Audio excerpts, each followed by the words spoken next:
नमस्कार दोस्तों, स्वागत है आपका तांत्रिक यात्रा में, जहां हम जीवन के गहरे और रहस्यमय पहलुओं की चर्चा करते हैं।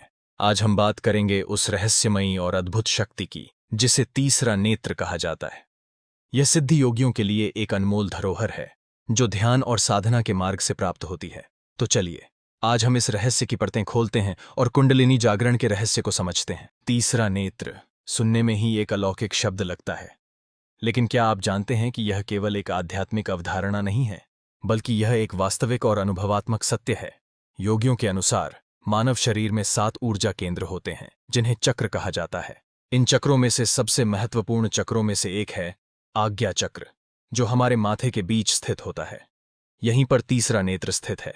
कुंडलिनी शक्ति के जागरण के समय, जब यह शक्ति मेरुदंड के आधार से उठकर हमारे माथे के बीच पहुंचती है, तब भ्रूमध्य में एक विशेष प्रकार की ज्योति प्रकट होती है। यह ज्योति नीले रंग की होती है और इसके दर्शन को ज्योति दर्शन कहा जाता है। यह कोई सामान्य प्रकाश नहीं है, बल्कि एक दिव्य अनुभव होता है, जो हमारे अंतर्मन की गहराई को उजागर करता है। तीसरा नेत्र केवल किसी रहस्यमय शक्ति का प्रतीक नहीं है। यह वह माध्यम है जिससे साधक भूत, वर्तमान और भविष्य को स्पष्ट रूप से देख सकता है। जब ध्यान में चित्त को इस ज्योति पर एकाग्र किया जाता है, तो साधक को सभी कालों की स्थिति का ज्ञान हो जाता है। योगी इसी शक्ति से समय और स्थान की सीमाओं को पार कर पाते हैं। यह शक्ति साधक के भीतर छिपी हुई होती है, जिसे केवल जागरूकता और साधना से ही जागृत किया जा सकता है। तीसरे नेत्र के जागरण को लेकर तिब्बती लामाओं की मान्यता भी काफी प्राचीन है।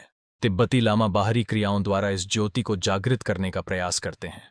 हालांकि योगियों का कहना है कि इस ज्योति को जागृत करने का सही मार्ग बाहरी क्रियाओं में नहीं, बल्कि ध्यान और गहन साधना में छुपा है, जो तीसरे नेत्र की शक्ति का स्रोत है। कुंडलिनी शक्ति हमारे शरीर में स्थित एक सुप्त ऊर्जा है, जिसे जागृत करने पर साधक अपनी चेतना के उच्चतम स्तर पर पहुंच सकता है। इस शक्ति के जागरण से साधक के भीतर एक दिव्य ऊर्जा का प्रवाह होता है, जो उसे आत्म साक्षात्कार और तीसरे नेत्र की ज्योति के दर्शन की ओर ले जाता है। लेकिन ध्यान रहे, कुंडलिनी जागरण कोई साधारण प्रक्रिया नहीं है। इसके लिए वर्षों की साधना, अनुशासन और गुरु का मार्गदर्शन अनिवार्य है। यह शक्ति केवल उन्हीं को प्राप्त होती है जो अपने चित्त को पूरी तरह से नियंत्रित कर सकते हैं। तीसरे नेत्र की साधना कैसे करें? अगर आप इस सिद्धि को प्राप्त करने की ओर अग्रसर हैं, तो सबसे पहला कदम है ध्यान और आत्मनिरीक्षण। नियमित ध्यान से मन और चित्त को शांत करें और अपनी ऊर्जा को भ्रूमध्य पर केंद्रित करें। धैर्य के साथ, समय के साथ तीसरे नेत्र की ज्योति का अनुभव आपको होने लगेगा। साधना के इस मार्ग पर एक सच्चे गुरु का होना आवश्यक है, जो आपको सही दिशा दिखा सके। साधना के दौरान आने वाली रुकावटों से डरने की जरूरत नहीं है। यह एक लंबी प्रक्रिया है, जिसमें समय और तपस्या लगती है, लेकिन जब यह शक्ति जागृत होती है, तो साधक का जीवन पूरी तरह से बदल जाता है।